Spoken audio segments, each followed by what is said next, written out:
നമസ്കാരം. പ്രവാസി മലയാളിയിലേക്ക് സ്വാഗതം.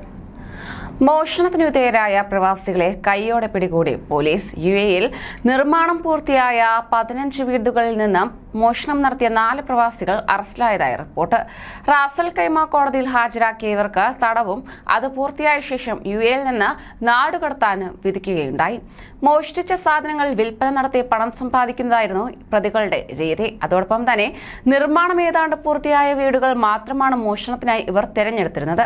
മതിൽ ചാടി വാതിലുകളും ജനലുകളും പൊളിച്ച് അകത്ത് കടന്ന ശേഷം വയറുകളും ഇലക്ട്രിക് ഉപകരണങ്ങളും വാട്ടർ പമ്പുകളുമൊക്കെയായിരുന്നു മോഷ്ടിച്ചിരുന്നത്. വിലപിടിപ്പുള്ളതും എന്നാൽ അധികം ഭാരമില്ലാത്തതുമായ സാധനങ്ങളായിരുന്നു ഇവരുടെ ലക്ഷ്യം.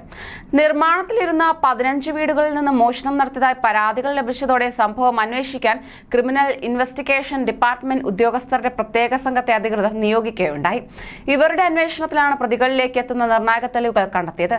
ചില മേഖലകളിൽ രാത്രി സമയത്ത് മറ്റാരെയോ കാത്തു നിൽക്കുകയായിരുന്ന യുവാക്കളിൽ പോലീസിന് സംശയം തോന്നിയിരുന്നു. ഇവരെ അറസ്റ്റ് ചെയ്ത് പരിശോധിച്ചപ്പോഴാണ് വാതിലുകൾ പൊളിക്കാൻ ഉപയോഗിക്കുന്ന വാളുകൾ, പലതരം കത്രികകൾ, മറ്റായുധങ്ങൾ, ഒരു കവർ നിറയെ കോട്ടൺ ഗ്ലൗസുകൾ തുടങ്ങിയവ ഇവരുടെ പക്കലുണ്ടായിരുന്നു. തുടർന്ന് ചോദ്യം ചെയ്തതോടെ മോഷണം നടത്തിയ വിവരം ഇവർ ഉദ്യോഗസ്ഥർക്ക് മുന്നിൽ വിശദീകരിക്കുകയുണ്ടായി. 15 വീടുകളിലും അതിക്രമിച്ചു കയറി മോഷ്ടിച്ചത് ഒരേ സംഘം തന്നെയായിരുന്നു. മോഷ്ടിച്ച സാധനങ്ങൾ എന്ത് ചെയ്തുവെന്ന ചോദ്യത്തിന് അവ മറ്റൊരു പ്രവാസിക്ക് വിറ്റെന്നായിരുന്നു മറുപടി. ഇതിനു പിന്നാലെ ഇയാളെ പോലീസ് കണ്ടെത്തി ചോദ്യം ചെയ്തു.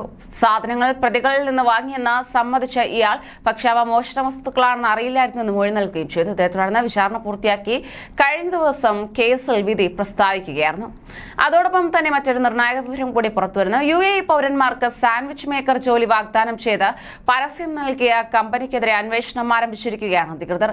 സ്വകാര്യ മേഖലയിൽ സ്വദേശികൾക്ക് മികച്ച തൊഴിലുകൾ ലഭ്യമാക്കുക എന്ന ലക്ഷ്യത്തോടെ നടപ്പിലാക്കി വരുന്ന എമറൈറ്റൈസേഷൻ പദ്ധതിയുമായി ബന്ധപ്പെട്ട നിയമങ്ങൾ ലംഘിച്ചതിന് ഒരു സ്വകാര്യ കമ്പനിയുടെ സിഇഒയ്ക്കെതിരെ അന്വേഷണം നടത്തുന്നതെന്ന് അധികൃതർ യുഎഇ പബ്ലിക് പ്രോസിക്യൂഷൻ അറിയിച്ചു. വിവാദ പരസ്യം ചെയ്ത കമ്പനി ഏതാണെന്ന് അധികൃതർ വ്യക്തമാക്കിയിട്ടില്ല. സ്വദേശികൾക്ക് നൈപുണ്യം ആവശ്യമില്ലാത്ത ജോലി വാഗ്ദാനം ചെയ്തുകൊണ്ടുള്ള പരസ്യം പ്രസിദ്ധീകരിച്ചതുമായി ബന്ധപ്പെട്ട് സ്ഥാപനത്തിന്റെ സിഇഒ ചോദ്യം ചെയ്തു വരികയാണ് പ്രോസിക്യൂഷൻ അറിയിക്കുകയുണ്ടായി. കൂടുതൽ പ്രവാസി വാർത്തകൾക്കായി ഈ ചാനൽ സബ്സ്ക്രൈബ് ചെയ്യൂ.